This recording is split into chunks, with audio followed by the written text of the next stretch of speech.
Hello! So ang topic natin ngayon is for Circuits 2, AC Circuits, which is Thevenin and Norton Equivalent Circuits, Part 6. So kung hindi nyo pa napapanood yung Parts 1, 2, 3, 4, 5, ililink ko na lang sa description para mapanood nyo muna. Para at least meron na kayong idea sa mga isasolve nating problems ngayon. Okay, so magsasolve lang tayo ng more problems for Thevenin and Norton equivalent circuits. Ito yung mga na-discuss na nating concept, tsaka yung mga na-solve nating problems. Sige, check natin yung last number natin. Umabot na tayo hanggang problem 15. So next, let's have problem number 16. So sulat muna natin yung problem.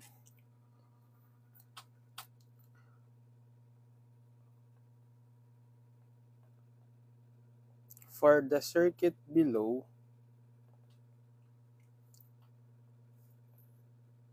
find the Norton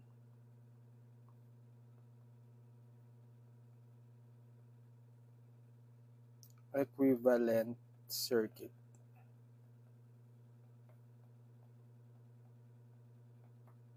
At terminals A to B. Okay, so ito yung circuit. Drawing ko muna.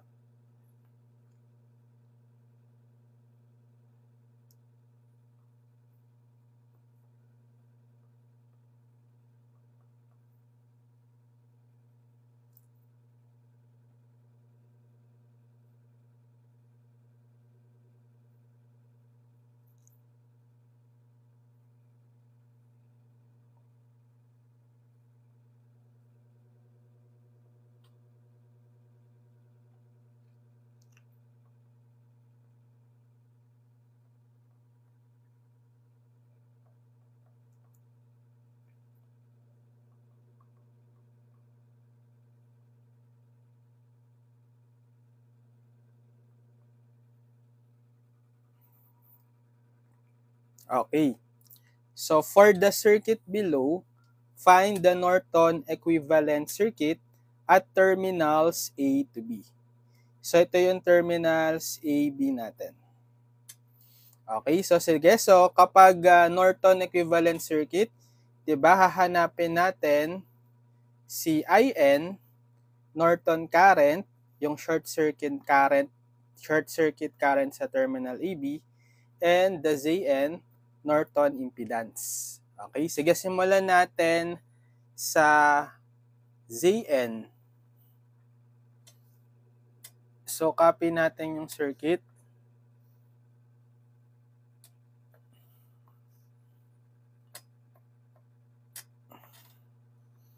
Okay, kapag hinahanap yung impedance, ZN, tina-turn off natin yung sources. So meron tayong independent source, 3 angle 60 degree amp. I-turn off natin. So paano mag-turn off ng current source? Ino-open. Okay? Or floating wires na lang kasi ito eh, right? So delete na natin.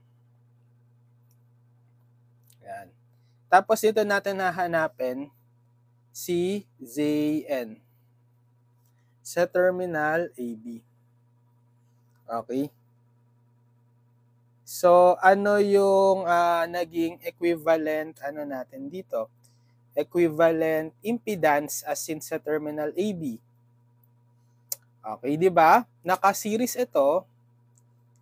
Series si 60 ohm kay 40 ohm. Series si J80 kay negative J30. Tapos itong dalawang series na to, naka-parallel. Right? Diba? So therefore, yung ZN natin is, so kapag series i-add, 60 plus 40 na naka-parallel sa series na J80 minus J30. Okay, so bale, this will be 60 plus 40, 100. Tapos J80 minus J30, J50. So kapag dalawang parallel impedance, anong shortcut formula? Product over sum.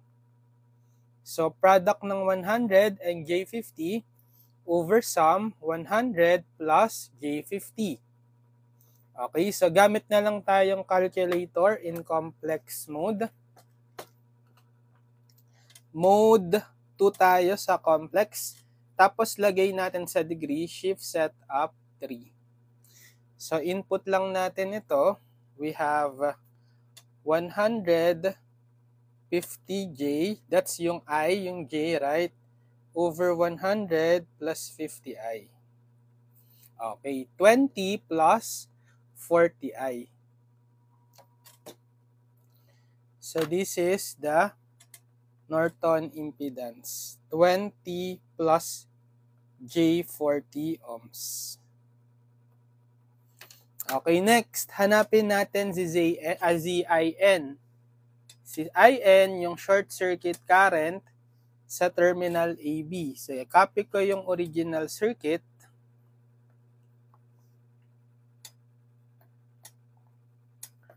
For IN na tayo. So, re-retain na natin yung current source. Ibabalik na natin. Pero, hahanapin ngayon natin yung current across the terminal AB kapag sinort. I-short nyo. Yan. So, dito natin hahanapin si IN. Okay, IN. So, ano kayang magandang circuit analysis technique to find IN? So, it's up to you. Sige, mag-mesh tayo. Mesh analysis. So, meron tayong tatlong meshes. Assign tayo ng direction. Pare-parehong clockwise na lang. So, mesh current I1, mesh current I2, tsaka mesh current I3. Okay? Pero what do you notice dito sa mesh 3? Okay? 'Di ba? Meron tayong current source. So, kung ano yung current source natin, yung value niya, yun na rin yung value ng mesh current I3. Pero check nyo kung pareho ba ng direction. Pareho kasi upward yung direction nitong current source. Tapos pa-clockwise si I3. So, same direction. So, therefore, I3 is positive value ng 3 angle 0 degree. So, 3 angle 60 degree pala. So, meron agad tayong value netong I3. So, dalawa na lang mesh equations or KVL equations yung hahanapin natin. So, sige, sa mesh 1 tayo, mag-KVL at mesh 1. So, summation of voltage is equal to 0. So, wala tayong voltage source. So, proceed agad tayo sa voltage across the elements within the mesh 1. So, positive lahat yon. Add nyo yung mga impedances. So, positive yung voltage. Add 60 plus 40, 100, right? Times the mesh current I1. Then, kung merong common, ima-minus sa other mesh. Meron tayong common 60 ohm dito sa mesh 2 at sa mesh 1. So, ima-minus 60 times the mesh current I3. Okay, equal 0. Pero si I3 is already equivalent to 3 angle 60. So, pwede nyong isubstitute 100 I1 minus 60 times I3 is 3 angle 60 degree equal 0. So, pwede nyo nang masolve dito si I1. Transpose nyo lang to dito. So, 100 I1 is equal to magiging positive 60 times 3 angle 60 degree. Then, divide both sides by 100. So, cancel. So, ito na yung value ni I1 agad. 60 times 3 angle 60 degree divided by 100. Okay, so gamit kayong calcu. Or actually, madali lang to. 60 times 3, 180 divided by 100, 1.8. Sige. So, 60 times 3 angle 60 divided by 100. Okay, shift to 3, polar ulit. 1.8 angle 60. Ito si I1, 1.8 angle 60 degree amps. Okay, next. I1 pala. Next, for mesh 2, mag-KVL tayo sa mesh 2. Summation of voltage is 0. Okay, so wala rin tayong voltage source. Proceed agad tayo sa voltages across the impedances. So, add nyo, positive yung voltage across them. Add J80 plus negative J30. So, J50. Then times the mesh current I2. Okay? Tapos may common ba? Yes, may common. Common itong J80 sa mesh 3 tsaka sa mesh 2. Ima-minus nyo yun. Minus J80 times the mesh current I3. Then equal to 0 na. Pero again, alam na natin si I3. Diba? 3 angle 60 degree. Pwede nyo i-substitute. So J50 I2 minus J80 times I3. Okay, 3 angle 60 degree. So, masasolve na agad si I2 dito. Transpose nyo lang si negative J80, 3 angle 60 degree sa kanan, sa magiging positive J80 times 3 angle 60 degree na siya. Then, times J50 I2. So, para masolve si I2, divide lang both sides by J50. Cancel. I2 is ito, J80 times 3 angle 60 degree divided by J50. Sige, so ang value niyan is, gamit tayong calcu, 80i times 3 angle 60 divided by 50i. Shift to 3 natin para polar. Yan. Okay, 4.8 angle 60 din. 4.8 angle 60 degree. Okay? Therefore, paano hanapin ngayon si IN?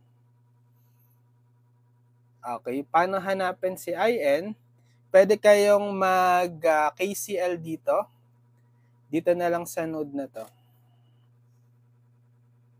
Node A. So, summation of current entering equals summation of current leaving. Dito sa node A, KCL. So, kung clockwise si I1, papasok siya. Papasok siya sa node A. Right? Ito si I1. Kung clockwise si I2, palabas. Tapos, papasok si IN. So, ano yung entering? Si IN, tsaka si I1. Tapos, yung leaving, si I2. Tapos, isosolve natin si IN, transpose nyo si I1 sa kanan. Therefore, sige dito, IN is I2 magiging minus I1.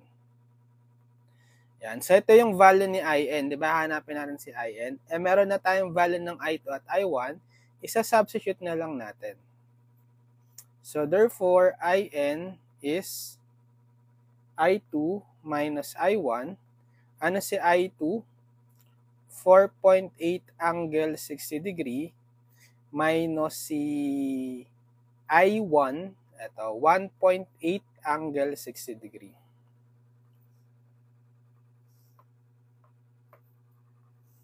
(1.8 angle 60 degree). So, ilan yan? 4.8 angle 60 minus 1.8 angle 60. Edi 3, no? 3 angle 60. Shift to 3. Okay, 3 angle 60.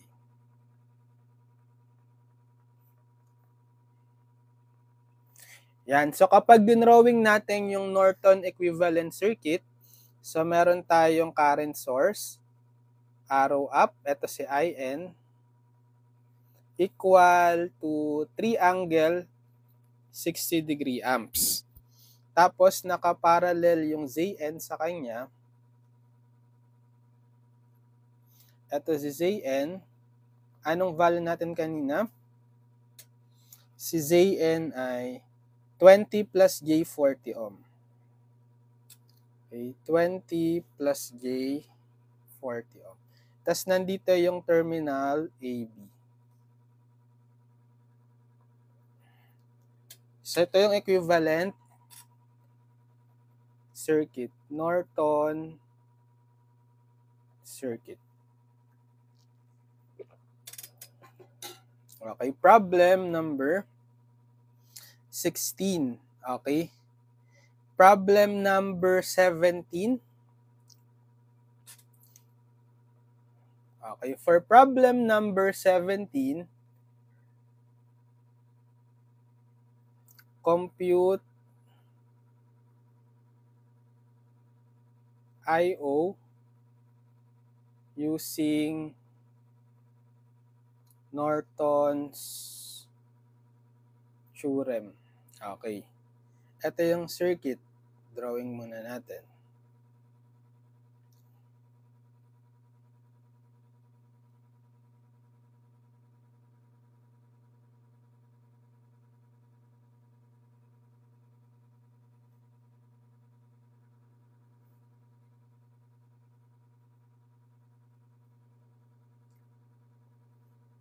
One-fourth farad, 2 ohms, 4 Henry, 1/2 farad, plus minus 5 cosine 20 volts. Tapos dito si I/O. So hanapin daw natin si I/O, yung current flowing sa 4 Henry inductor, given the circuit, using Norton's theorem. So ko-convert natin into equivalent Norton circuit. So ang gagawin natin, tatanggalin natin, aalisin muna natin to, yung I/O, I mean itong 4 Henry inductor, lagyan nyo ng terminal, let's say terminal AB. Okay. Pero convert pala muna natin into phasor kasi naka-time domain, no? Diba? So, convert to phasors. So, for the voltage source, 5 cosine 2t, pwede rin itong isulat as 5 cosine 2t plus 0 degree, right? Automatic 0 yung kanyang angle kapag walang naka-indicate. So, pag kinonvert to phasor in polar, yung modulus, yung amplitude 5, that will be the modulus. Then, angle, phase, 0 degree. Okay? Tapos, yung mga inductor, capacitor, gagawin yung impedance. So, for the 4 Henry muna tayo, ZL is J omega L. J times omega, si omega, yan yung angular frequency, yung coefficient ni T sa cosine. Ito, di ba, 2. So, omega natin is 2 rad per second. So, J times 2 omega, L 4. Inductance. So, J times 2 times 4, J 8 ohms. So, next, capacitor, dalawa yung capacitors natin, 1/4 farad tsaka 1/2 farad. So, sa 1/4 farad muna tayo. Ang impedance ng capacitor, ZZ, formula, 1 over J omega C. So, 1 over J omega, again, 2. Times capacitance, 1/4. So, ilan to? 1 over J, 2 times 1. 2 times 1/4 is 1/2. So, reciprocal, 1 over 1/2, 2. Tapos 1 over J, negative J. So, negative J2. Tapos sa 1/2 farad naman,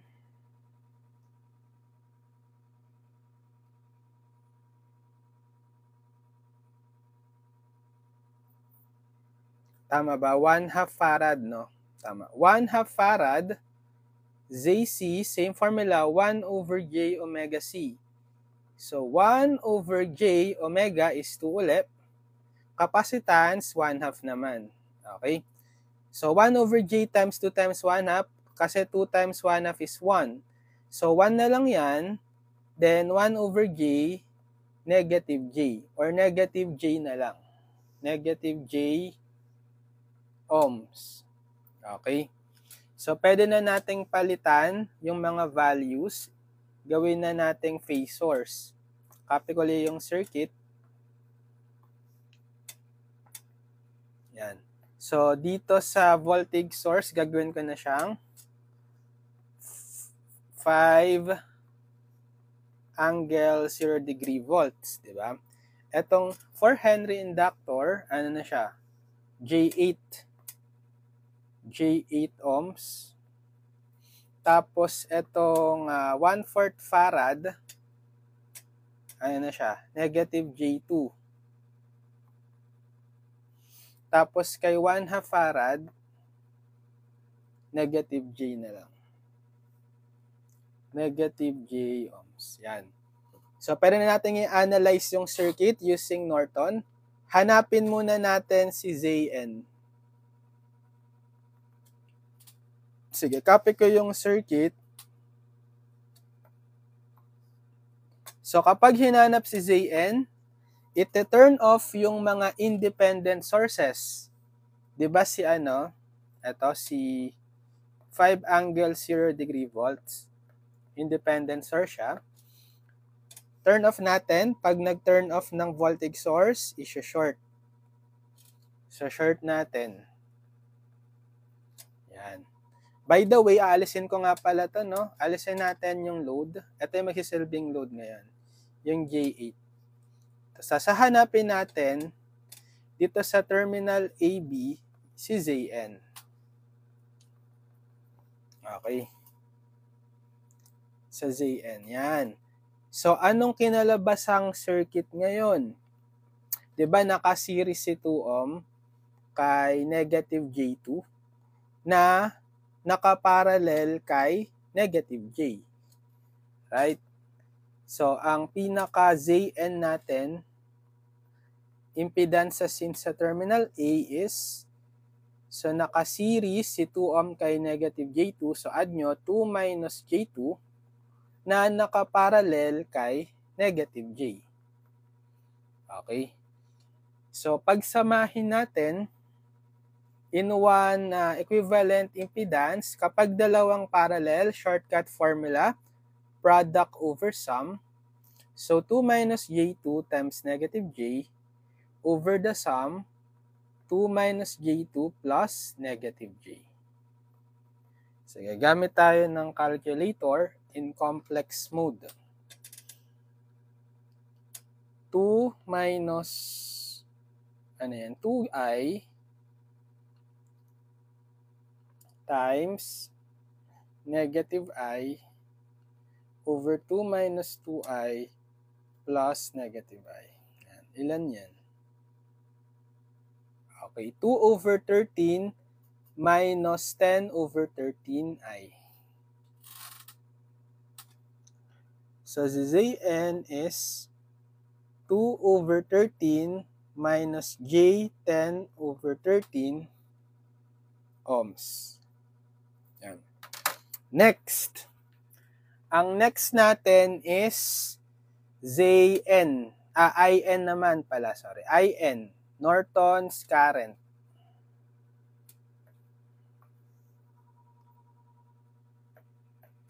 So, ibabalik na natin yung source. Pero tatanggalin natin to. Yung load. Then, isha-short natin. Isha-short natin yung terminal AB. Okay? Tapos, ito yung hahanapan natin ng IN. Itong shorted line na yan. So, paano hanapin si IN dyan? Diba? Pag nag-short ka dito, Sinort out mo na tong series 2 ohm tsaka negative J2. Nakaparallel kapag naka-short tayo, di ba that's approximately zero. Zero impedance, right? Anong mangyayari dito? Mababaliwala na lang yan. Magiging isang wire na lang siya, right? So, kahit i-delete mo na to. Okay, delete mo na yan. Na-short di ba? So, paano ngayon hanapin si IN? Meron ka na lang voltage source connected across the negative J2. At dito yung dadaloy na current si IN, yung supplied current, right? So, Ohm's law na lang. By Ohm's law, IN is yung value ng voltage source, 5 angle 0 degree, divided by the impedance, negative J. Okay, so ilan yan? 5 angle 0 over negative I. 5I.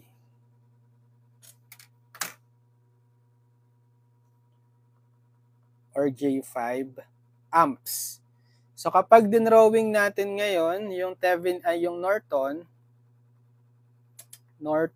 circuit, okay, current source in parallel with an impedance. So ito yung current source, siya si IN, J5 yung value, right? Okay, tapos nakaparallel si ZN. Ano si ZN? Ito. 2 over 13. Copy ko na lang. 2 over 13 minus J. Masyadong malaki. Sige, litan ko. 2 over 13 minus J10 over 13 ohms. Okay, tapos dito sa terminal A tsaka B, ito si A, ito si B, i-reconnect nyo yung load. Yung tinanggal natin kanina, si inductor, si J8, right? Kasi siya yung mag-a-act na load. So, i-connect nyo ngayon uli si J8. Kasi nahanap yung current. Sige, in phasor muna, current IO. Eh di current divider, right? Okay, para mahanap si IO using current divider rule or CDR for short. IO is yung admittance ng branch na hinahanapan ng current, si J8. Admittance is the reciprocal ng impedance. So, impedance niya is J8, reciprocal nun, 1 over J8. Then, over the sum of admittance ng dalawang branch. So, 1 over, so dito sa Zn, 1 all over 2 over 13 minus J10 over 13. Plus 1 over, ito, admittance sila ni J8, 1 over J8. Then, times In, which is J5. Okay, so gamit ng calcu,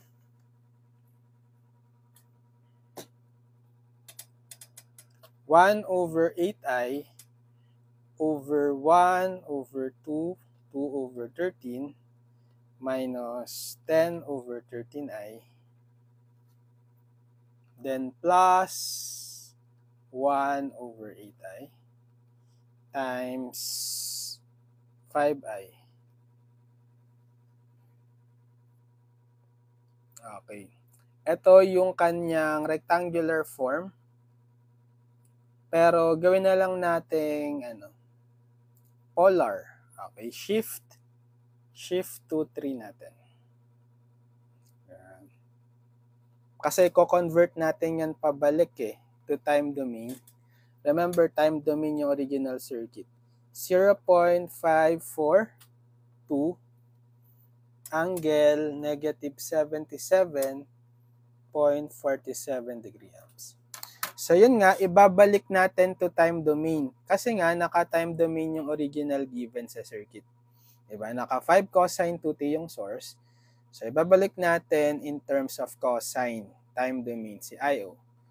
Tsaka small I-O yung hinahanap. Bale, yung modulus is yung amplitude, 0.542. Then, cosine, omega t plus phi. Okay, so si omega, kung ano yung omega natin kanina na ginamit, yung coefficient ni t, ni cosine sa loob ng t, 2. 2 rad per second. So, cosine 2 plus the phase, yung phi, ito, yung negative 77.47. So, minus 77.47 degree amps. So, ito yung sagot in time domain. 0.542 cosine of 2t minus 77.47 amps. Okay, problem number 17. Okay, next, problem number 18. Okay, for problem number 18,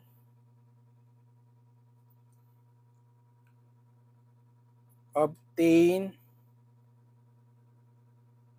the Thevenin and Norton equivalent circuits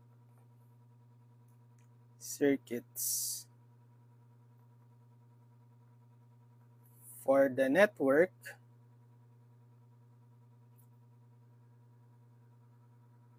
at terminals A to B. Yan.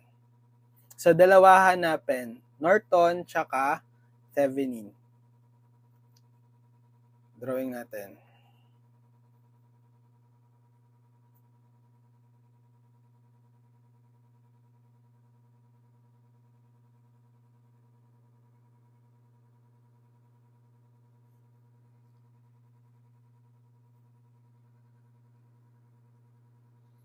Two sine omega t.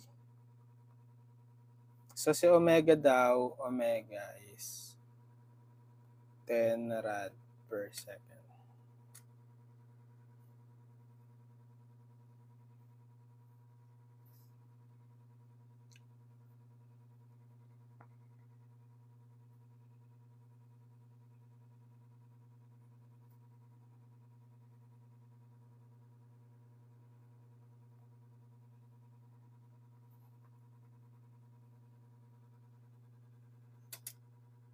So, naka-time domain ulit tayo.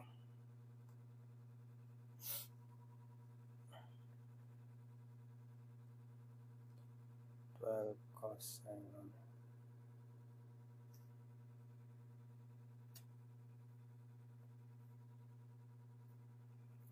1/2 Henry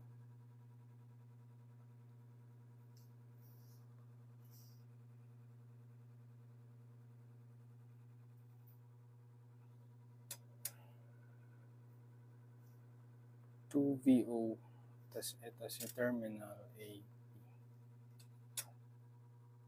10 millifarad.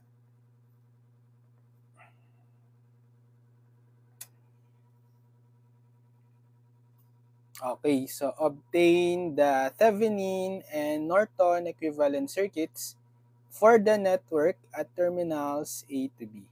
Tapos yung omega or yung angular frequency is 10 rad per second.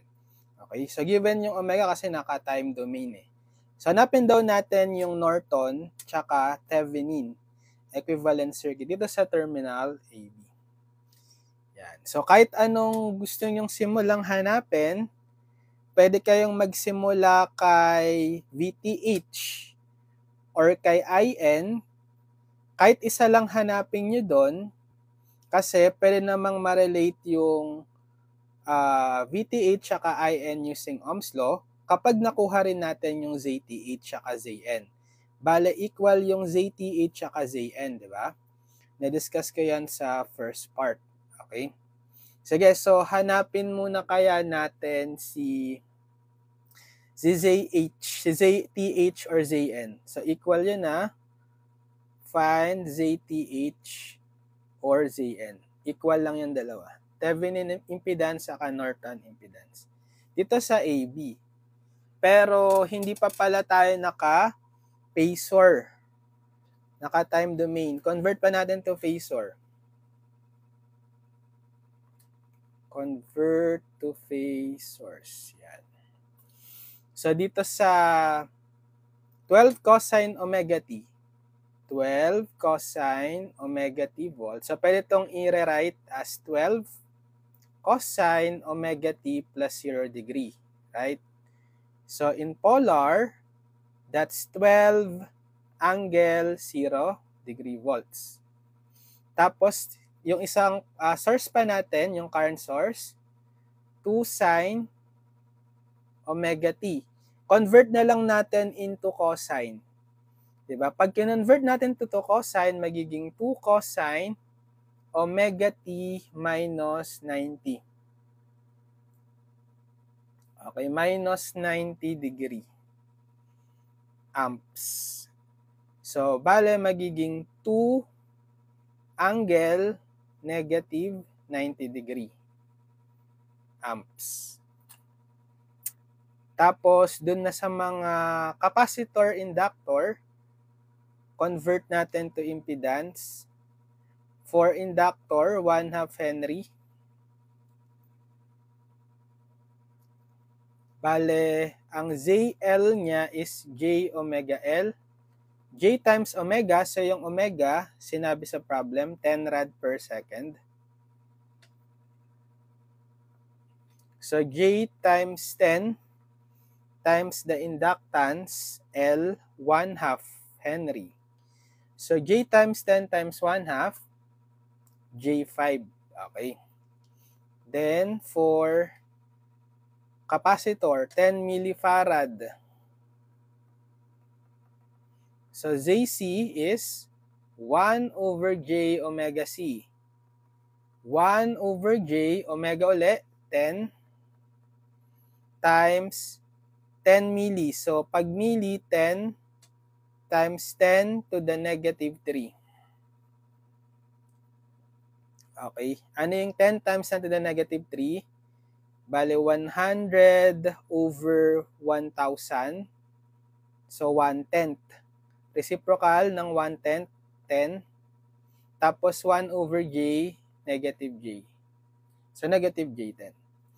Kapag pinalitan na natin ng value, sige, copy ko yung circuit. Convert na natin to phasors.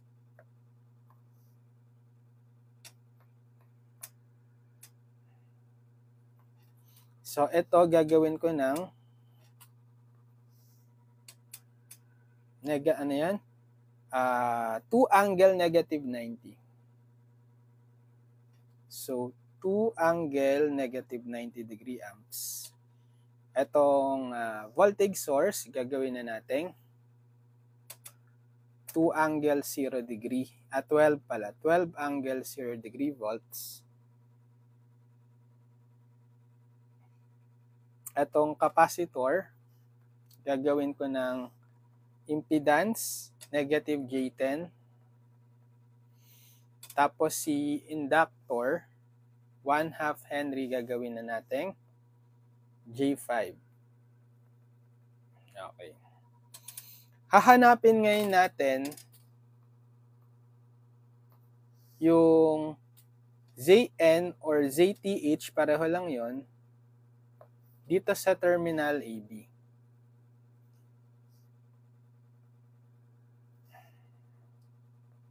So, copy ko. Sige, copy ko ulit yung circuit. Ito na yung naka-phasor domain na circuit. Find ZN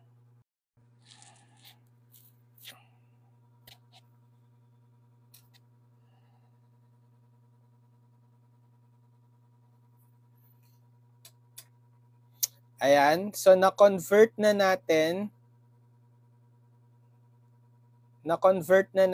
to phasor domain. Hahanapin na natin si Zn or Zth dito sa terminal AB.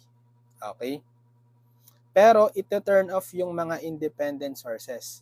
Si 2 angle 90 degree amp tsaka si 12 angle 0 degree volt. Pag tinurn off natin itong current source, i-open. Yan. So, floating wires na lang to. Delete ko na. Yan.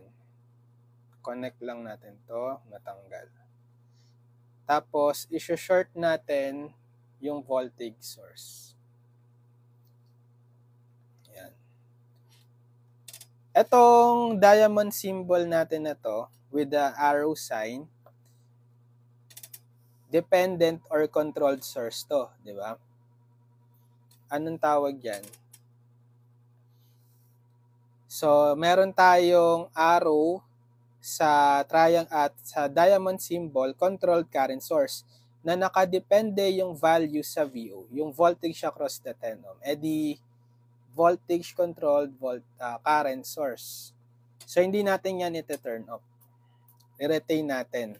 Okay? Yung mga independent lang yung tinatanggal pag hinahanap yung Zn or Zth. Pero, may extra work tayong gagawin. Mas mahirap maghanap pag may mga independent source, may mga dependent sources na naiiwan.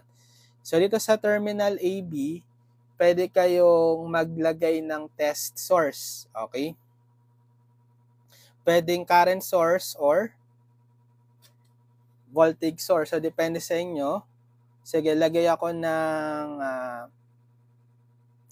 current source. So, pataas. Kayo na rin maglalagay ng arbitrary value. Sige, 1 angle 0 degree na lang.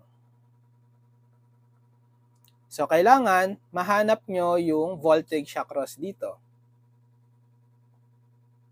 Okay, let's say, eto si IS, VS, plus minus VS. Para Zth or Zn is Ohm's law, Vs over Is. Pero si Is may value ka na. So, Vs hahanapin natin, si Is, 1 angle 0. So, since 1 angle 0 lang siya, parang 1 na lang naman yan, di ba? Kailangan mo na lang mahanap si Vs. So, using circuit analysis. Okay? So, paano natin nahanapin si Vs? Di ba isang node lang naman to? Ito. Isang node na lang to. Which is, yan na si Vs. Kasi with respect na tayo dito sa ground. So, assign natin to as the ground. Ito yung magiging, sige, mag-nodal analysis tayo.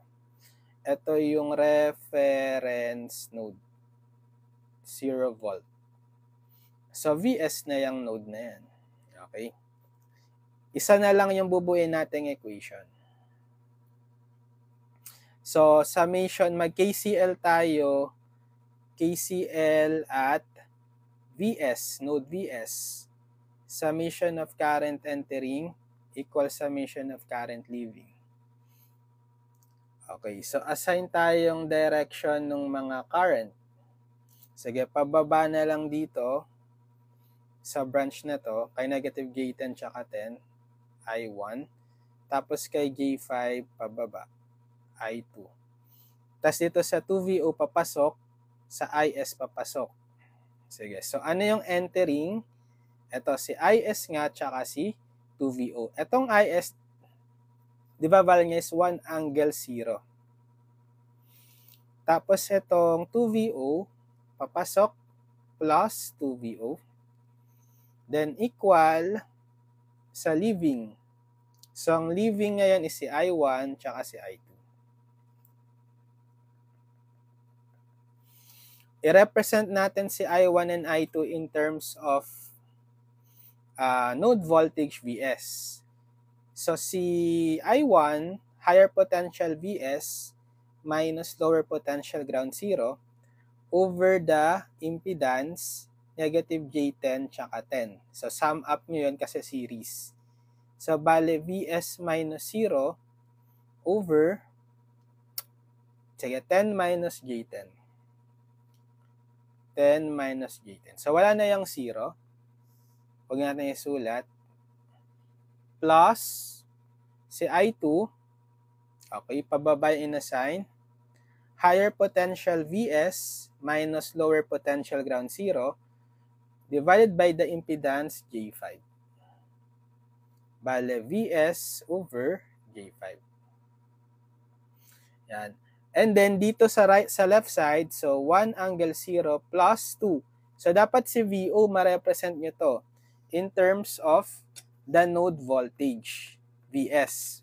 Ano ba ang relationship ni VO? Ito si VO yung voltage across the 10 ohm kay Vs. Pwede kayong mag-voltage divider. Kasi, yung pinaka-supplied, pagsisilbing supplied voltage dito sa branch na to, si Vs, di ba? With respect siya sa ground. Naka-series lang ito. So, by voltage divider,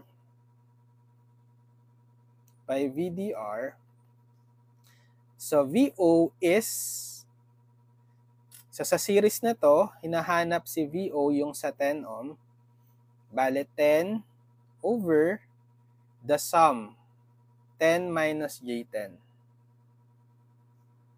10 minus J10. Then, yung pinaka-supplied voltage yan sa series, yung Vs. Diba? Vs. Yan. So, na-represent natin si VO in terms of the unknown node voltage, Vs. Pwede nyo i-substitute dito.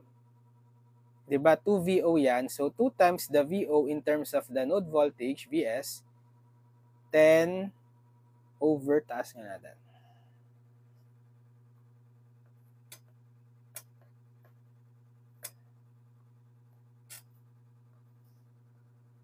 10 over 10 minus J10 Vs.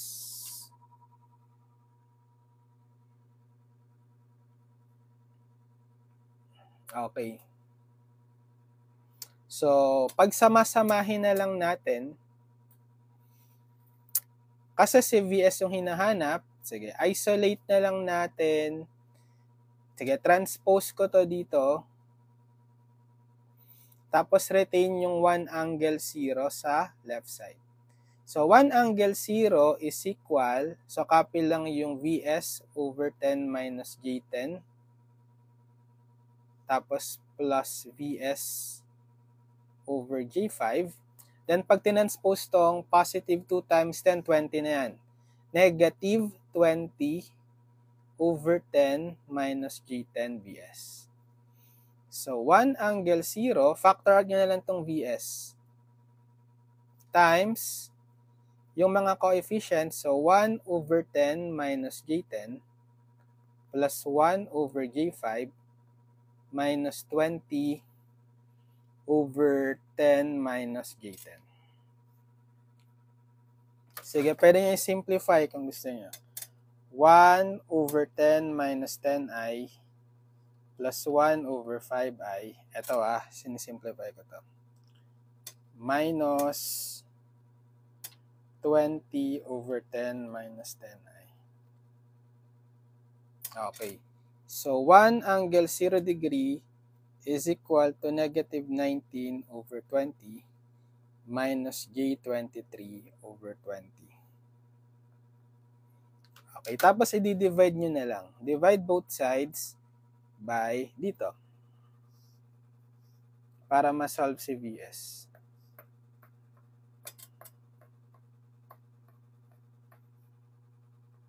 So, cancel. Ito na si Vs. Ito, di ba?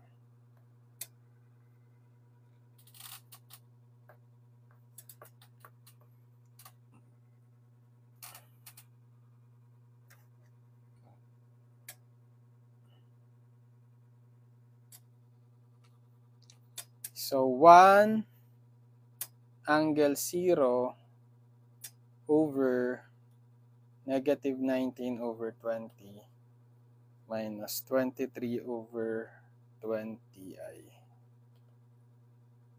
Okay, in polar, shift to 3. So VS is 0.67 angle 129.56 degree volts.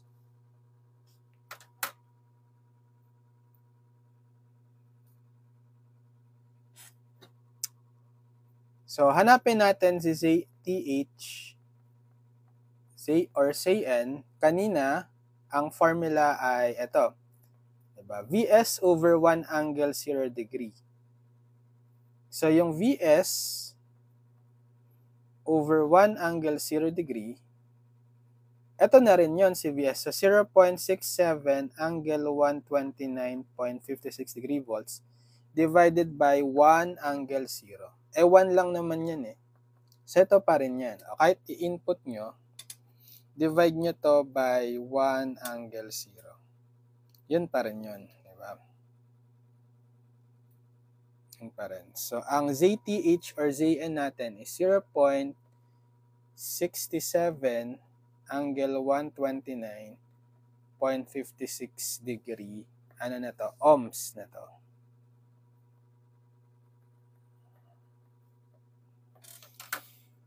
So, ano pa lang yan? ZTH or ZN. So, kailangan next hanapin si VTH or IN.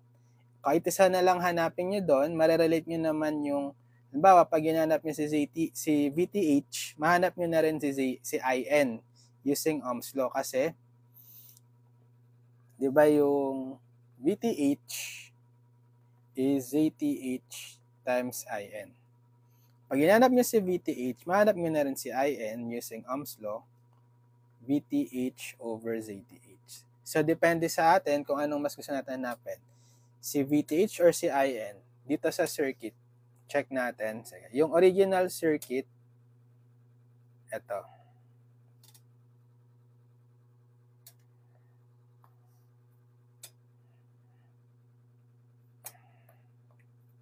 Ibabalik nyo na yung mga current, yung mga sources, ha? Okay, sige. What if, sige, hanapin ko na lang si VTH dito. Plus, minus, VTH. So, pwede tayo, try ko depende sa inyo kung anong analysis, circuit analysis. Mag-mesh analysis ako, sige. So, tatlong mesh, I1, I2, tapos I3. Yan. So, dito sa I1, may current source kasi. Mali. I1 pa lang. Sa mesh current I1, meron tayong current source inside mesh 1. Yung 2 angle negative 90 degree. E di, yun agad yung value ni I1. Diba? Kasi, nasa loob ng mesh 1 yung current source, which is 2 angle negative 90. Pero check nyo yung direction. Pareho ba sila? Pataas si current source, tas pa-clockwise si I1. So, same. So, positive yung value ni I1. Positive 2 angle negative 90 degree. So, 2 angle negative 90 degree amps agad yun. Okay. Ganon din dito sa I3. Sa I3 naman, meron tayong, di ba, ito ay voltage controlled current source. So, dahil may current source sa mesh 3, yung mesh current I3, yun na rin dapat siya, yung value niya. 2VO, di ba? 2VO. Pero magkasalunga to, pa-clockwise kasi yung inassign kay I3, pero pataas yung arrow ng current source. So, lalagyan nyo ng negative. Yan. So, dito na lang tayo magke-KVL sa mesh 2. KVL at mesh 2. So, summation of voltage is 0.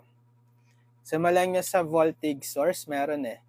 Diba? So, si negative, papasok sa negative polarity, yung current, dito sa 12 angle 0 degree. So, gagamitin natin, minus negative 12 angle 0. Then yung mga voltage across the elements sa mesh 2. Si 10 ohm, si negative J10, tsaka si J5. Positive yung gagamiting sign sa voltage across them. I-add nyo lang. So 10 minus J10 pala. Minus J10. Ito. So 10 minus J10 plus J5. Then times I2. Tapos yung common. May common, di ba? Common si 10 ohm kay mesh 1 tsaka kay mesh 2. Ima-minus nyo yun. Minus 10 times the mesh current I1. Tapos common si J5 sa mesh 2 tsaka sa mesh 3. So ima-minus J10 ay J5 pala. J5 times I3. Then equal to 0. So simplify lang natin, negative 12 angle 0 plus, ano na to, 10 minus J10 plus J5. Ano na yan? 10 minus J5 na lang. Right? I2. Minus 10 I1. Itong I1, pwede nyo nang isubstitute yung value niya na 2 angle negative 90. Right? So, 2 angle negative 90. Minus J5. Ano si I3? I3 to, diba? Substitute nyo na yung negative 2VO. Negative 2VO. Okay. Sige nga, anuhin natin. I-compute na natin. So, negative 12 angle 0 degree plus 10 minus G5 I2. Ito, anong value nito? Negative 10 times 2 angle negative 90. Constant na lang kasi siya, di ba? Okay. Positive J20. Tapos ito,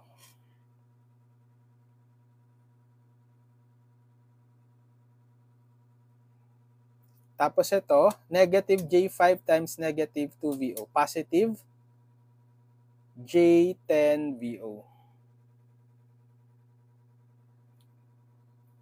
Equal 0. Pero dapat ma-represent natin tong VO in terms of the mesh currents. So saan ba si VO? Dito, yung voltage across the 10 ohm. So ano yung current flowing sa 10 ohm kapag ganyan? Related siya kay I1 tsaka kay I2. Diba? Mag-KCL tayo dito sa node A. KCL at A. Summation of current entering equals summation of current leaving. So kung clockwise si I1, papasok siya sa node A.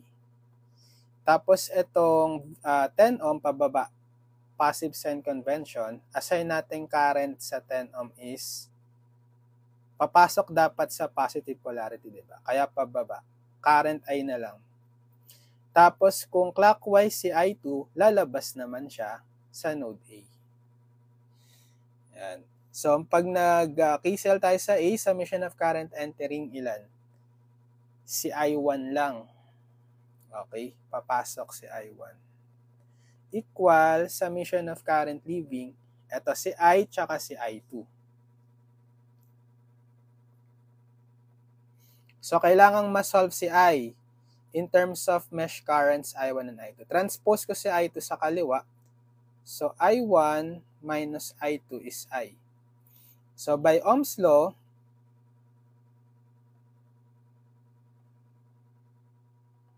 VO is resistance or impedance, or resistance lang, 10 times I.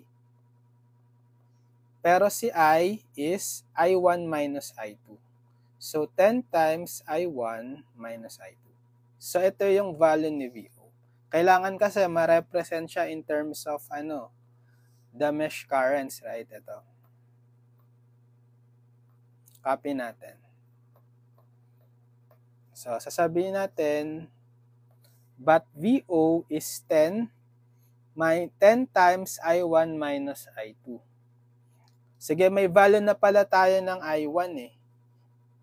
Yung I1 is 2 angle negative 90. So, VO is 10 times 2 angle negative 90. Ano ba yung 2 angle negative 90? Negative 2i. Or negative J2 na lang. Then minus I2. So, substitute natin. So, negative 12 angle 0 plus 10 minus J5 I2 plus J20 plus J10 times VO. Ito si VO. 10 times negative J2 minus I2.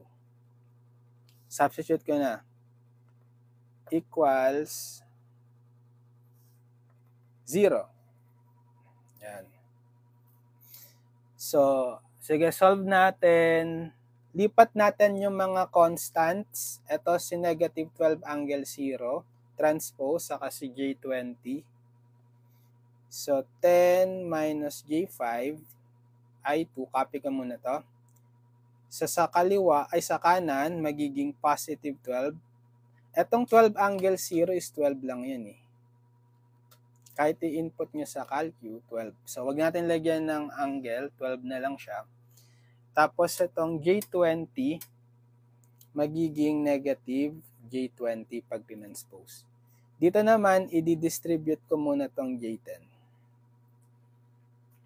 So, magiging J10 times 10, J100 times negative J2. Ilan yun? 100i times negative 2i, positive 200. Sige, simplify ko na.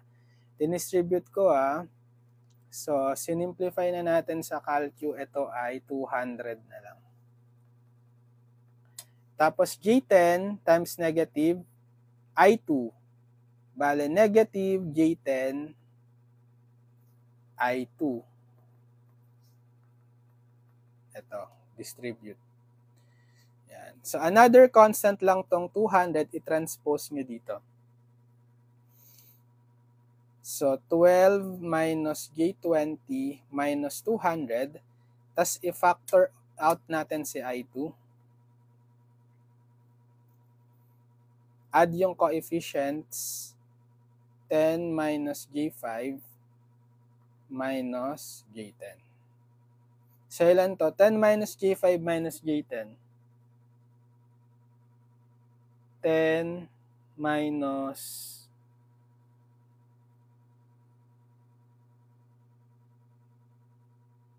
sorry, nagkamali.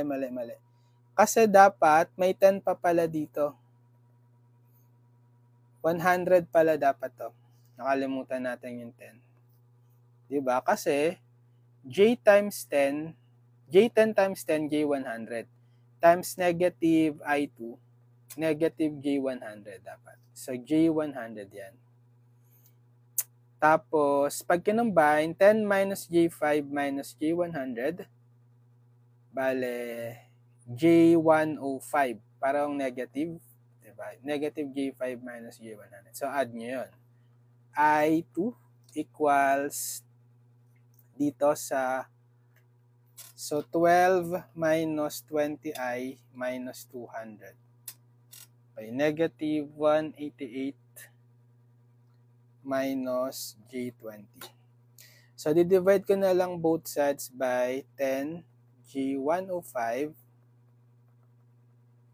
cancel. Masasolve natin si I2. Ito, negative 188 minus J20 over 10 minus J105. Negative ilan yan?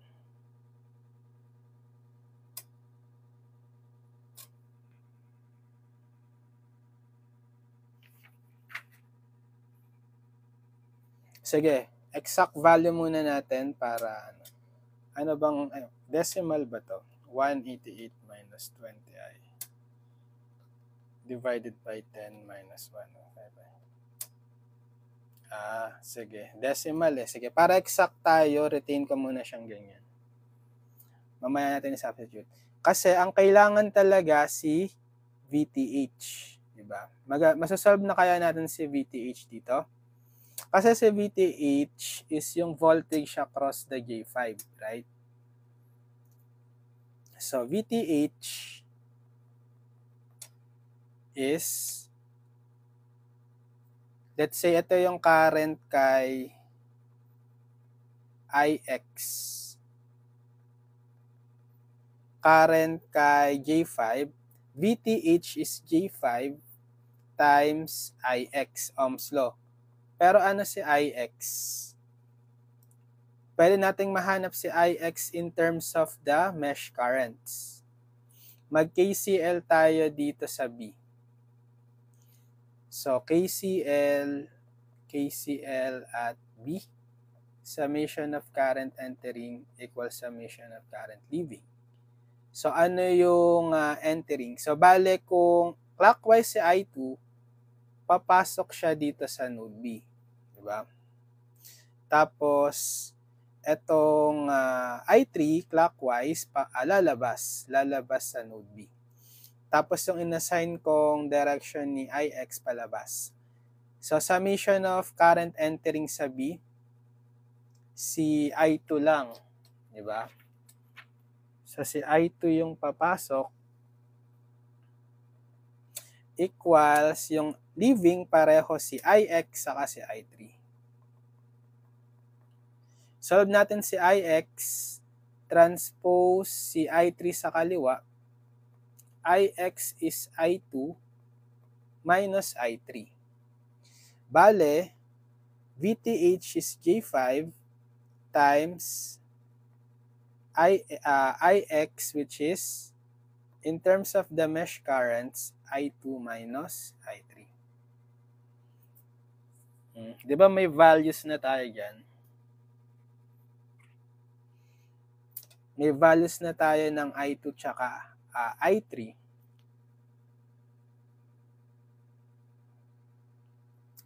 So, si VTH is J5 times I2 minus I3. Tama? Yan. Ano si I2? Ito, meron na tayong I2. Sige, may value na tayo. Pero si I3, ang value niya ay, sana si I3? Negative 2VO. Negative 2VO. So, J5 times I2, negative of negative 2VO, positive 2VO. Pero ano si VO? So, si VO, na-derive natin kanina, ito. Ito. 10 times negative J2 minus I2. Okay, 10 times negative J2 minus I2. So, J5, I2. So, 2 times 10, 20. Negative J2 minus I2. So, I2, 20 times negative J2, negative 40J. Tapos, 20 times negative I2, negative 20 I2. So, pwede natin i-combine I2 minus 20 I2, negative 19 I2 minus J40. Ito si VTH. So, saka nyo i-plug in si I2, J5 times negative 19 I2. Anong value natin kay I2? Ito. Copy ko na lang.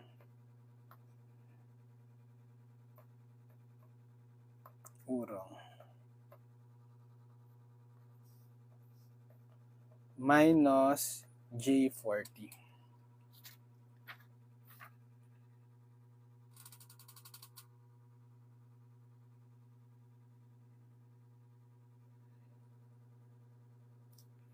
Okay.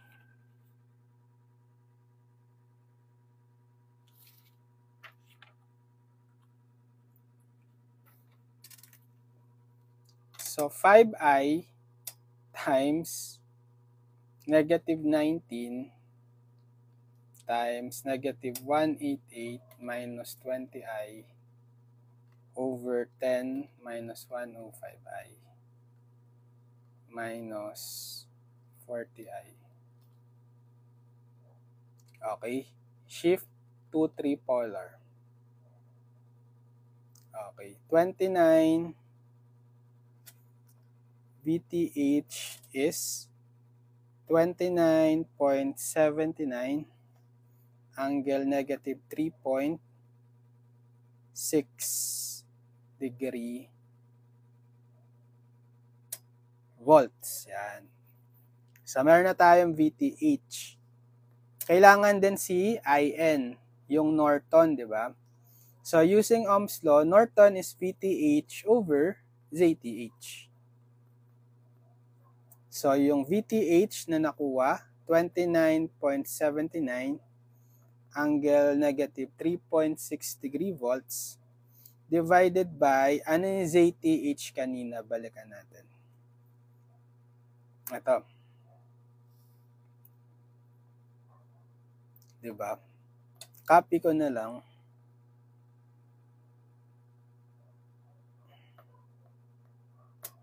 Input sa calcu, so 29.79 angle negative 3.6 divided by 0.67 angle 129.56. Ilan yan? In polar, shift to 3.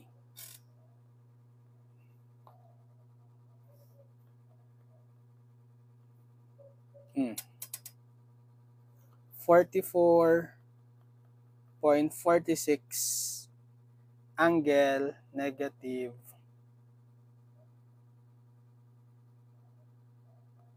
133.16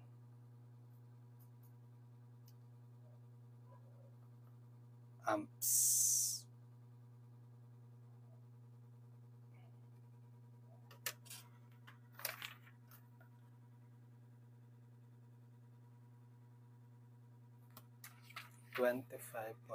Tama ba? Ulit. 29.79 angle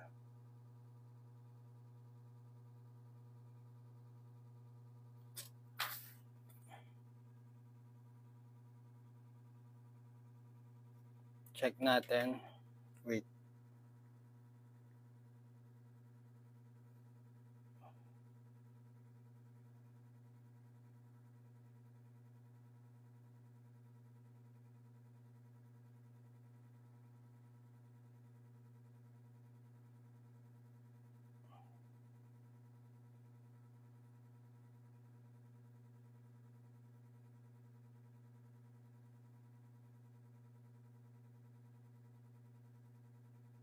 So sa answer key, it's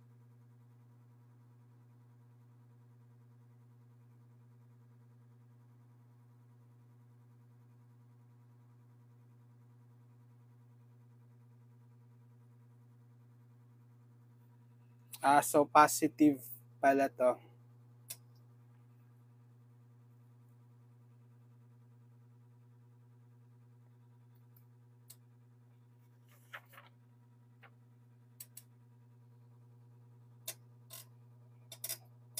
Check natin ulit, i-input ko lang to kasi iba sa answer key. 5i times negative 19 times negative 188 minus 20i over 10 minus 105i minus 40i. Shift to 3. Okay, so negative talaga siya.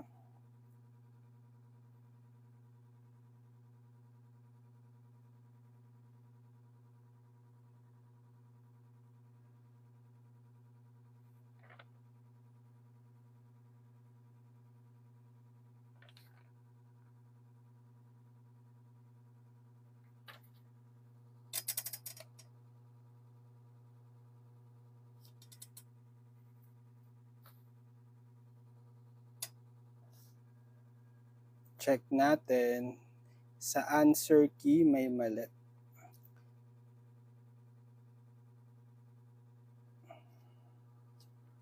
So I2 plus 2VO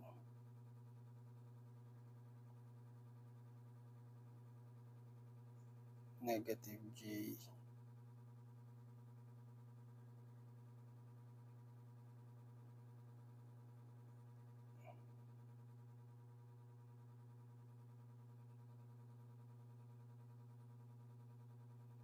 negative 188 minus J20.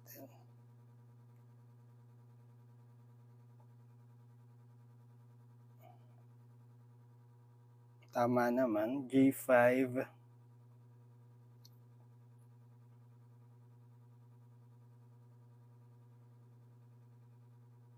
tapos pag sinubstitute J5 negative 19 I2, ito si I2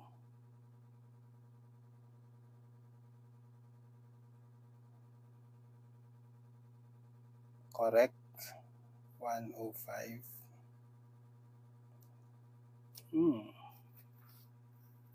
So may mali ata dito sa answer key. Pero sige, tama naman yan. So tama to, negative 3.6. And then over 29.79 angle negative 3.6 over yung ZTH kanina,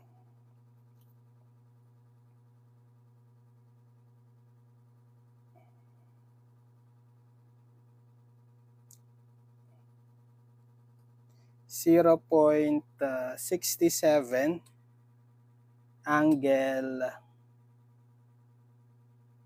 129.56. So tama yung kopya. Sige, ulitin nga natin. 29.79 angle negative 3.6 0.67 angle 129.56 shift to 3. Okay, so yun talaga.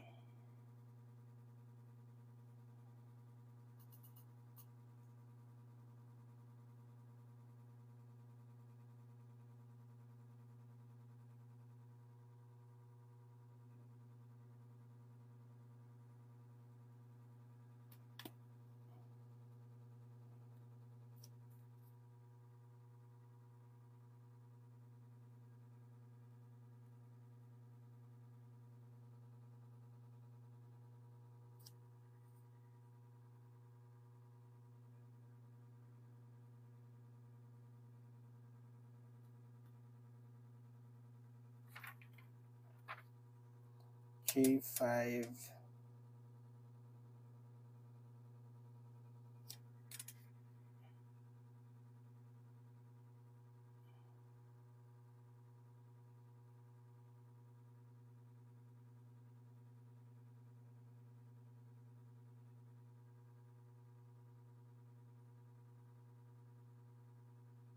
So ito yung sagot. So pag dinrawing nyo yan, meron dapat sa Thevenin equivalent, VTH is